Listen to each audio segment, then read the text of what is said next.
auto sequence has started. 6, 5, 4, 3, 2. Go for launch.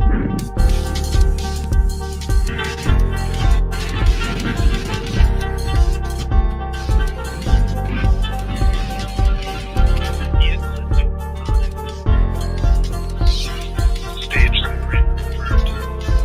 Dragon separation confirmed.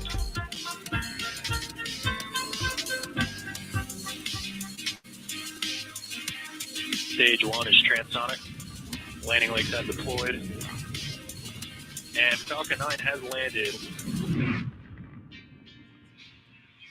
On screen is a live view of Falcon 9 awaiting its liftoff from Vandenberg Space Force Base's Space Launch Complex 4 East about 9 minutes from now. This afternoon's launch is our 4th launch from Vandenberg this year.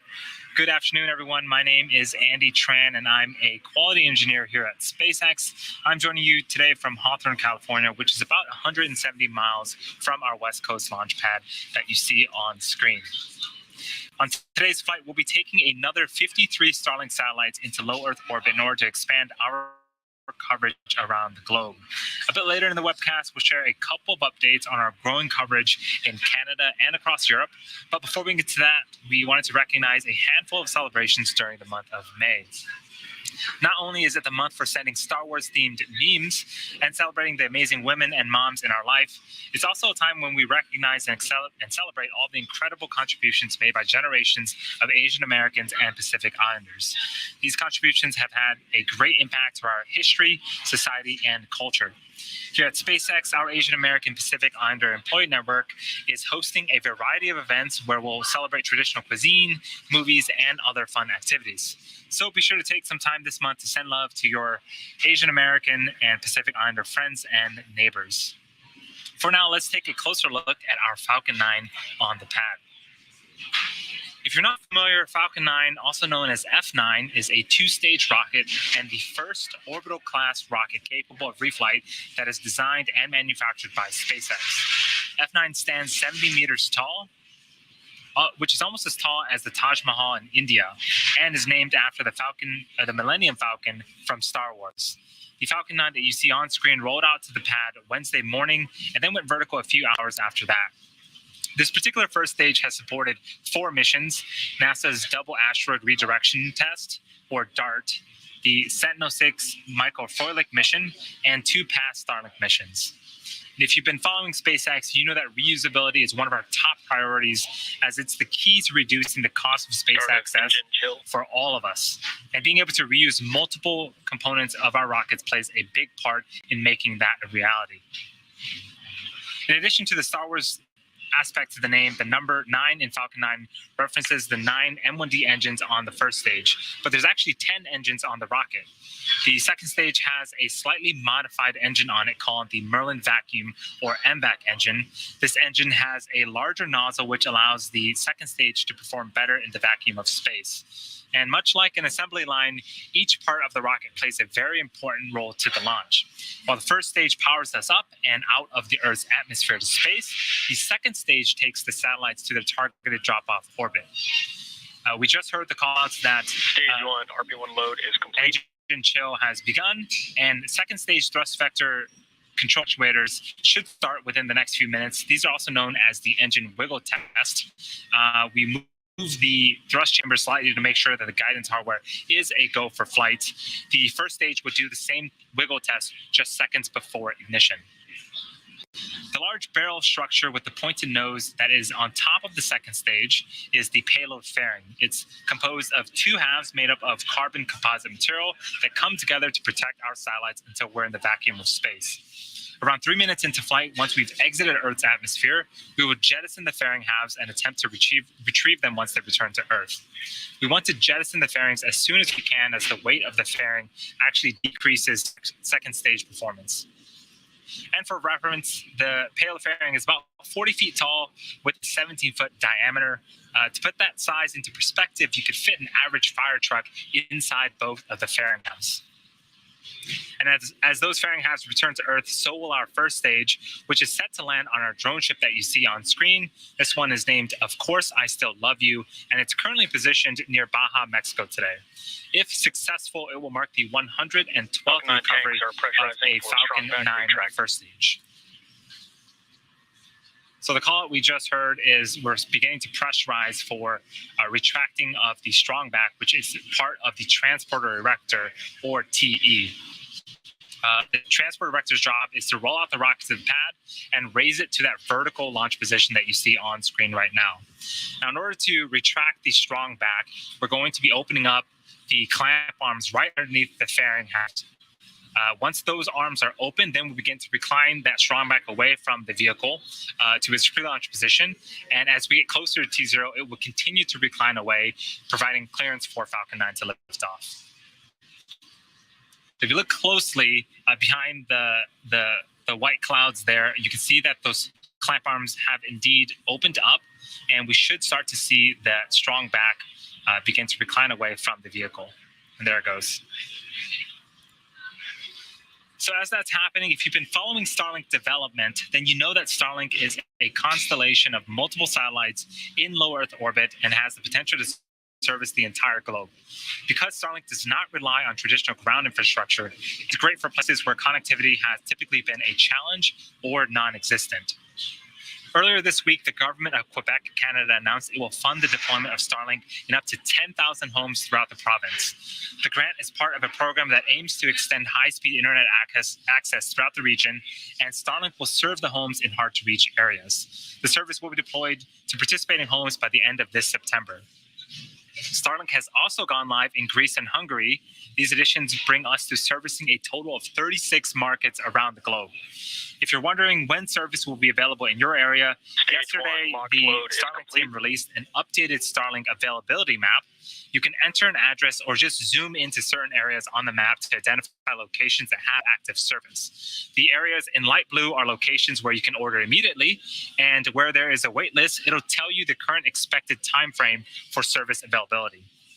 If you'd like to check it out for yourself, you can find it on the Starlink website at starlink.com/map. So we are about T-minus 2.5 minutes. Falcon 9 is now moving into the final stages of the countdown. We've got some clear skies out in Vandenberg. We are watching for ground wind speeds as we get closer and closer to T0.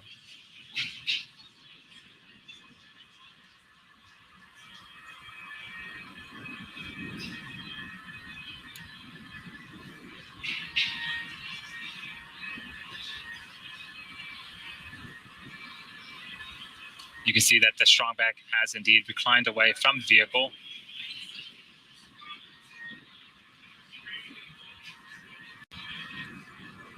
Those white clouds that you see around the vehicle is the chilled gas above the LOX tank liquid surface that we vent overboard to maintain pressure in the tanks as needed. And when that gas comes out and contacts the California air, load is complete. The humid, moist air condenses that and turns it into the clouds that you see.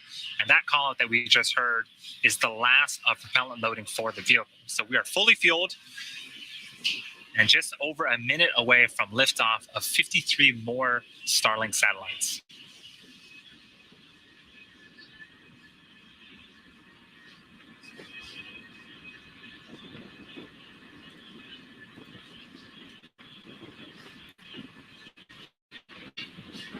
Falcon 9 is in startup. With startup, that means that both stages are beginning to pressurize for launch.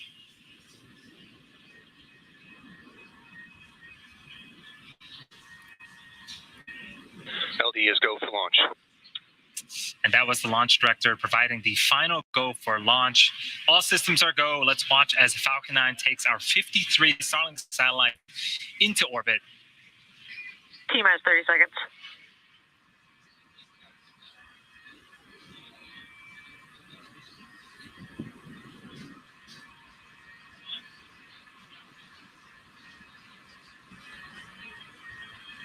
T-minus 15 seconds.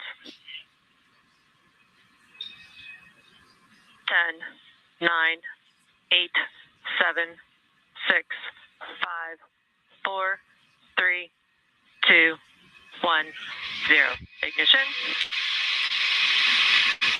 And liftoff. Go Falcon, go Starling.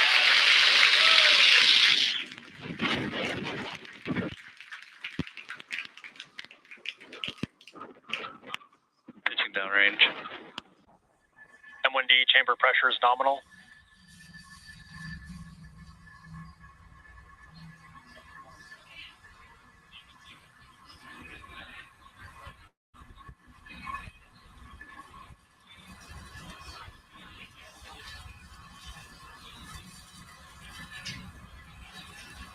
Acquisition signal, technical time. We are T plus 42 seconds into flight. Falcon 9 has successfully lifted off from Space Launch Complex 4E, nominal. carrying our 53 Starling satellites into space. Moments ago, we began to throttle down those 9 engines on the first stage. This is where the vehicle experienced the highest amount of aerodynamic pressures.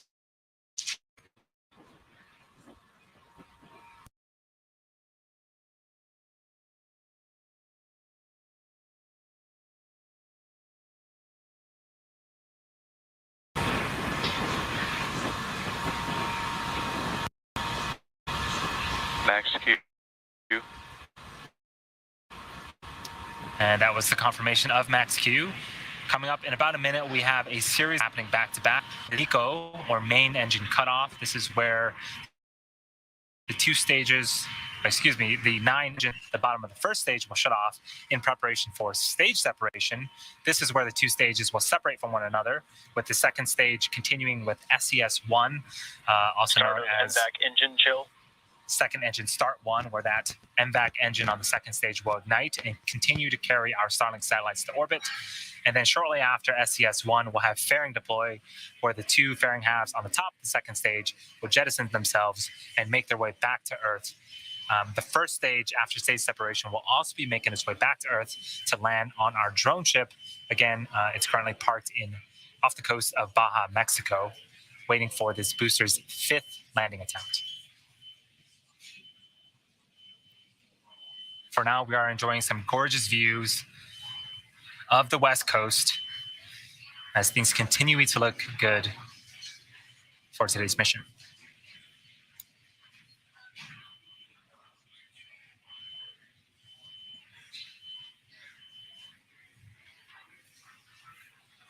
Main engine cutoff. Stage separation confirmed.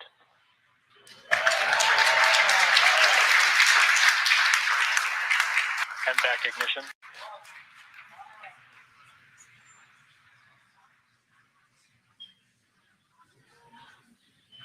Fairing separation. And again, continuing with the gorgeous views, we saw a ground shot of main engine cutoff. Now on screen on the left-hand side is a view of the first stage booster. It is making its way back to our drone ship.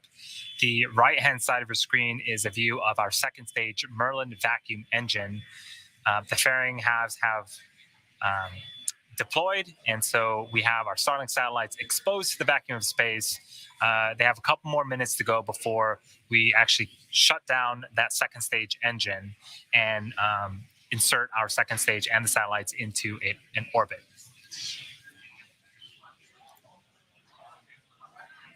The fairing halves, again, are going to be making their way back along with the first stage for recovery. The first stage needs to execute 2 burns in order to make its way back to our drone ship. Of course, I still love you. First is an entry burn that's coming up around the T plus 6.5 minute mark. This is a 3-engine burn that slows down the first stage before we hit the denser parts of the Earth's atmosphere. And then around the T plus 8-minute mark, we'll have the landing burn. This will be the final burn before our landing attempt for the first stage. And this one is a single engine burn.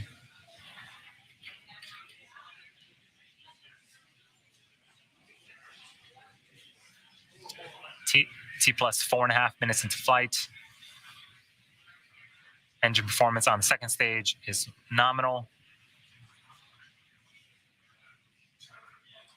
If you look closely on the left-hand side of your screen, you can see some puffs of gas. That is nitrogen from our attitude control systems. That nitrogen will help to orient our first stage properly in order for it to land. And you also notice that we have 2 of our 4 grid fins on camera right now. Those will swivel and Both vehicles are following nominal trajectories. those will swivel and help to guide and steer that first stage back to our targeted landing site.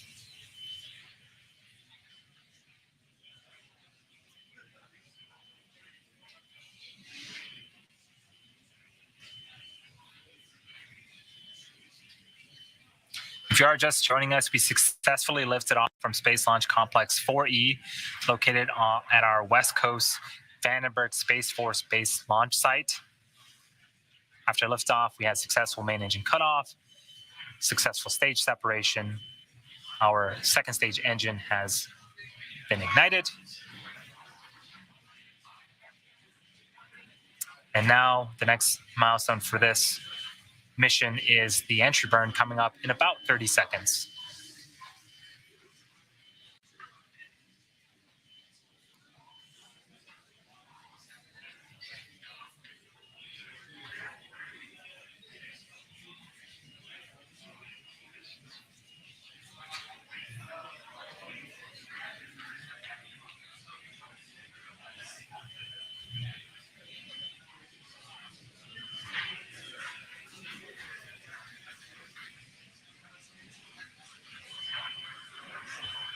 Stage 1 entry burn startup. You can see on screen 3 of the 9 first stage engines have relit. This burn is expected to last for about 20 seconds before we shut it off again. You can see the speed of the first stage at the bottom left-hand side of the screen. We're starting to decrease that. So in about a minute, we'll have the landing burn. This is also expected to last for about 20 seconds. During the landing burn, this is where we'll be deploying our landing legs, and we'll make our 5th attempt at landing this first stage booster. Shortly after the landing burn ends, we'll be listening for a call out of SECO. This stands for second engine cutoff. We'll shut off the engine that you see on screen, and then we'll listen for another call out of good orbital insertion. As a reminder, after we get successful orbit confirmation, we will be ending the webcast, but we'll have audio up if you want to follow along, and we'll confirm deployment of our satellites via social media.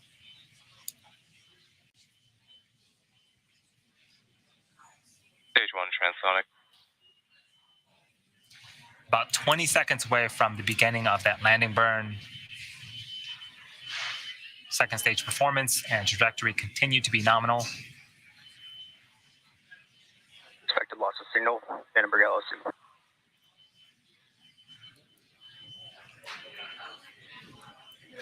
Stage 2 terminal guidance. Stage 1 landing burn. So the callouts, we heard that we have begun the landing burn. Hopefully we can get footage Stage 2 FTS is safe. of the first stage landing on our drone ship. Stage 1 landing leg deploy. And there's a view of our drone ship positioned off the coast of Baja, Mexico, expecting that first stage booster to land here shortly. Stage 1 landing confirmed. So we have audio and video confirmation now of the first stage. That is the 5th successful landing for this particular booster, and the 112th successful recovery of a Falcon 9 first stage booster. We also heard confirmation of a successful second engine cutoff. Expected loss of signal, SNI. Nominal orbit insertion. And that was the final call out that we're waiting for, a successful orbital insertion. With the confirmation of both successful second engine cutoff and a good orbit, we'll be ending our webcast for today's launch. For those of you that are interested, we'll be confirming payload deploy via our social channels, so keep an eye out for that. Alternatively, if you'd like to follow along through payload deploy, we'll leave the mission audio live on our YouTube channel. Thanks again to all of our viewers for joining today. If you are looking for more launch content, don't worry. We're currently targeting another Starlink launch tomorrow, May 14th at 4:40 p.m. Eastern Time. So be sure to tune in, and we will see you next time.